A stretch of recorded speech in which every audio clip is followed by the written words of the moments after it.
Renuka Chowdary comments పై PCC chief Mahesh Goud ఆరా తీశారు. Renuka చౌదరికి phone చేశారు PCC chief Mahesh Kumar Goud. తన వ్యాఖ్యల్ని వక్రీకరించారని రేణుకా చౌదరి ఆయనకి సమాధానం ఇచ్చినట్టుగా తెలుస్తోంది. బీఆర్ఎస్ నాయకులు తమ వైపు చూస్తున్నారని రేణుకా చౌదరి వివరణ ఇచ్చారు.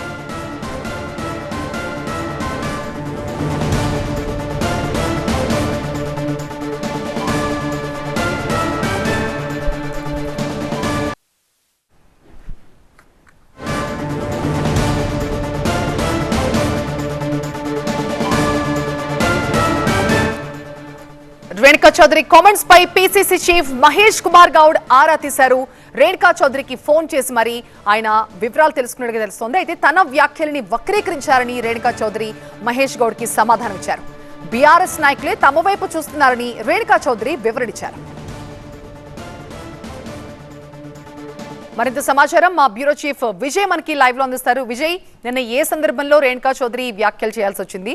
సో ఇప్పుడు ఆవిడ వ్యాఖ్యలో తప్పుందా, లేకపోతే ఆవిడ ఆరోపిస్తున్నట్టు బీఆర్ఎస్ వాళ్ళు ఆవిడ వ్యాఖ్యల్ని వక్రీకరించారా? ఏం జరిగింది, ఏం చెప్పారు?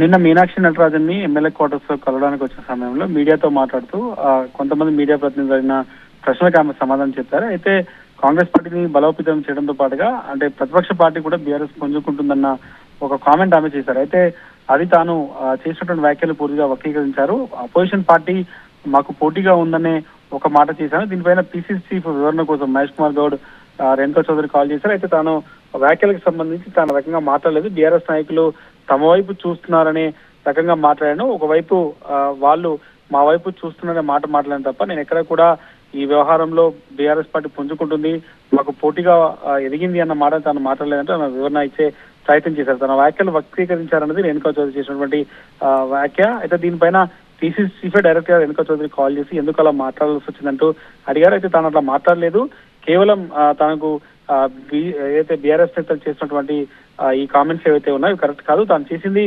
బీఆర్ఎస్ పార్టీకి సంబంధించిన వాళ్ళు కూడా మాకు పోటీగా ఉన్నారు అనే విషయాన్ని చెప్పాను తప్ప ఆ పార్టీ ఎదుగుతుందని తను ఎక్కడ మాట్లాడలేదంటే ఆమె అయితే వివరణ ఇచ్చారు. కానీ విజయ్, మధ్యకాలంలో వరుసగా పీసీసీ ముందుకి ఇలాంటి వ్యవహారాలే వస్తున్నాయి. నేతలు ఎవరో ఒకళ్ళు ఏదో ఒకటి మాట్లాడటం, నోరు జారడం, మళ్ళీ పీసీసీ వాళ్ళ నుంచి సంజయ్ తీసుకోవడం, ఈ మధ్య ఈ డిస్టర్బెన్స్ ఎక్కువ కనిపించట్లేదా పార్టీలో?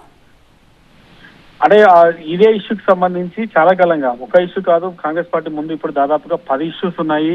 ఒకదాన్ని డీల్ చేసామంటే మరొక ఇష్యూ కాంగ్రెస్ పార్టీ ముందుకు వస్తుంది. దీనిపైన పూర్తి స్థాయిలో అంటే కాంగ్రెస్ నేతలు చెప్తున్న ప్రకారం అయితే అంతర్గత ప్రజాస్వామ్యం ఎక్కువగా ఉండడం వల్లే ఇట్లాంటి కామెంట్స్ వస్తున్నాయి. నిన్న అటు మీనాక్షి నటరాజన్ని కలవడానికి వచ్చినటువంటి చాలా మంది కూడా ఇంటర్నల్ గా కొంతమంది ఇష్యూస్ ఏవవుతున్నాయి. తుంగతుర్తి కావచ్చు, పాలకుర్తి పంచాయతీ కావచ్చు, కొండా సురేఖకు సంబంధించిన వివాదం కావచ్చు, ఈ రకంగా ప్రతి ఇష్యూ కూడా ఒక ఇష్యూని సాల్వ్ చేసే లోపే దాదాపు మరికొన్ని ఇష్యూస్ అయితే కాంగ్రెస్ నేతల ముందుకు వస్తున్న పరిస్థితి కనిపిస్తుంది. దీనిపైన ఇప్పుడు ప్రస్తుతం గాంధీ భవన్ లో డీసీసీల అధ్యక్షులతో మీటింగ్ జరుగుతుంది. డీసీసీ అధ్యక్షుల మీటింగ్ లో అత్యంత కీలకమైన చర్చ జరుగుతుంది. ఎమ్మెల్యేలకి, మంత్రులకి, డీసీసీ అధ్యక్షులకి ఈ 6 నెలల కాలంలో జరిగినటువంటి ప్రోగ్రెస్ రిపోర్ట్ ఆధారంగా పూర్తి స్థాయిలో అయితే ప్రస్తుతం మీనాక్షి సమీక్ష నిర్వహిస్తున్నారు. Right Vijay, thank you.